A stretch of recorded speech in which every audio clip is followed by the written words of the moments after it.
কিরা জীবন, তুই দে রিক্সা চালাস, যাবি নাকি তুতলার মোড়? স্যার 17 বছর পড়াশোনা করার পর যখন 30,000 টাকা স্যালারি একটা জবের জন্য অ্যাপ্লাই করি, আর তখন যখন আপনারা বলেন কোনো মামা খালুর রেফারেন্স আছে কিনা, কোনো এক্সপিরিয়েন্স আছে কিনা, আমার মনে হয় এই 17 বছর পড়াশোনা না করে কোনো ওয়ার্কশপে যদি কাজ শিখতাম, তাহলে আজকে কোনো মামা খালুর রেফারেন্স লাগতো না, কোনো এক্সপিরিয়েন্স লাগতো না, আর এই স্যালারি থেকে আমি বেশি টাকা ইনকাম করতে পারতাম।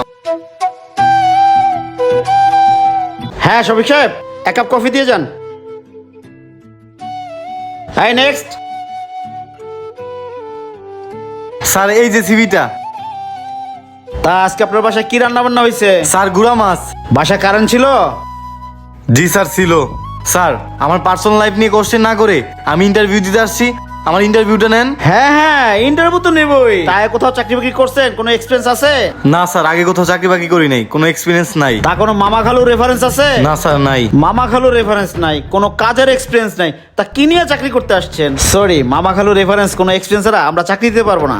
স্যার 17 বছর পড়াশোনা করার পর যখন 30,000 টাকা স্যালারি একটা জবের জন্য অ্যাপ্লাই করি, আর তখন যখন আপনারা বলেন কোনো মামা খালুর রেফারেন্স আছে কিনা, কোনো এক্সপিরিয়েন্স আছে কিনা, আমার মনে হয় এই 17 বছর পড়াশোনা না করে কোনো ওয়ার্কশপে যদি কাজ শিখতাম, তাহলে আজকে কোনো মামা খালুর রেফারেন্স লাগতো না, কোনো এক্সপিরিয়েন্স লাগতো না, আর এই স্যালারি থেকে আমি বেশি টাকা ইনকাম করতে পারতাম। আর আপনার এই চাকরি আমার লাগবে না, আপনার এই চাকরি আপনি কোনো মামা খালুর রেফারেন্স আলা অথবা এক্সপিরিয়েন্স আলা কাউকে দিয়েন। স্যার ভালো থাকবেন, আসি, আসসালামু আলাইকুম।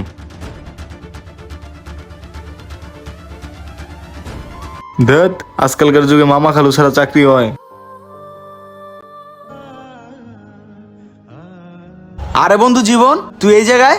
এই তো বন্ধু একটা চাকরি ইন্টারভিউ দিতে আসছি। তা বন্ধু চাকরি হয় নাই? না রে বন্ধু, চাকরি হইব কই থেকে? আমাকে তো মামা খালুর ওজন নাই, আবার কোনো কাজের এক্সপিরিয়েন্সও নাই, চাকরিটা হয় নাই রে। হরে বন্ধু, আজকাল চাকরি বাকরি হইলো সোনার হরিণের মতো, পাওয়াই খুব কষ্ট।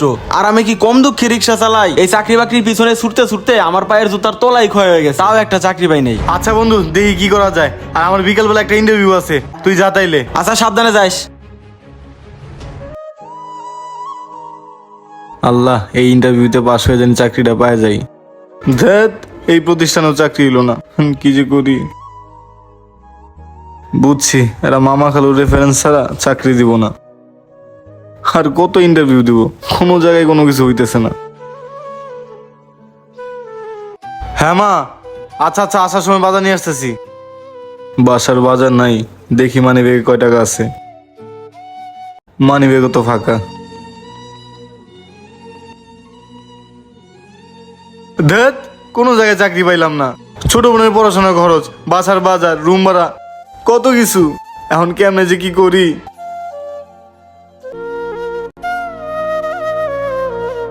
ভাই কাঁচামরিচ কত কইরা? কাঁচামরিচ 30 টাকা পোয়া। আচ্ছা আমার 1 পোয়া দেন।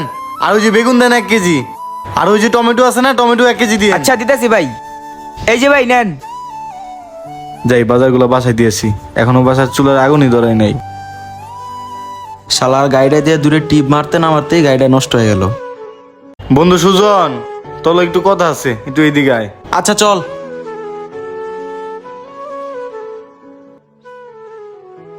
কি হয়েছে, কি কবি ক?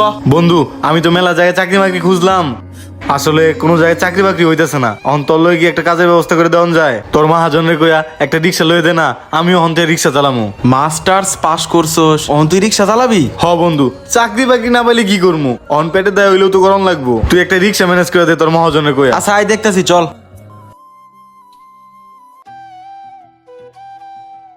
মহাজন, ওই আমার বন্ধু, আর একটা গাড়ি দেন না, ওই ভালো মানুষ। আচ্ছা যেহেতু তোমার বন্ধু ওই গাড়িটা ভালো আছে, ওই গাড়িটা দিমো না, ওইটা নিয়ে চলে। আচ্ছা ঠিক আছে, ওই চল।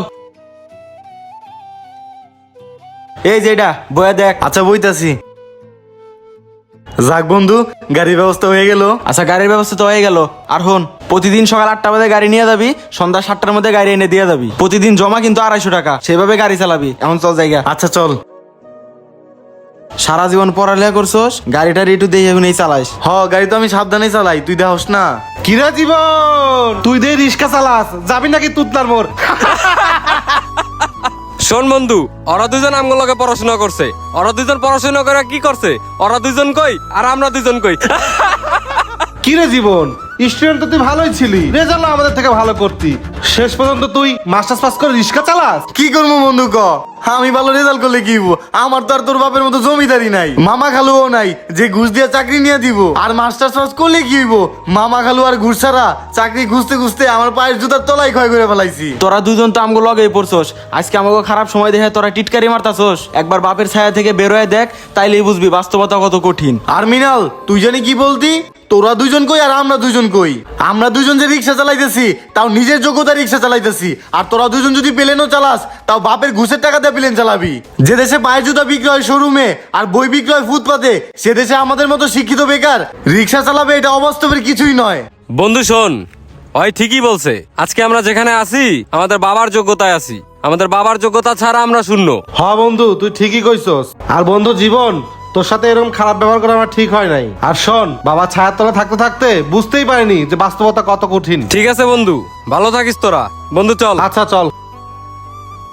পড়াশোনা শেষ করার পর কোনো চাকরি পাচ্ছেন না, বেকার আছেন, এরকম কারা কারা আছেন অবশ্যই কমেন্ট সেকশনে জানান। আর ভিডিওটা ভালো লাগলে লাইক কমেন্টের পাশাপাশি একটা শেয়ার দিন প্লিজ। Thank you.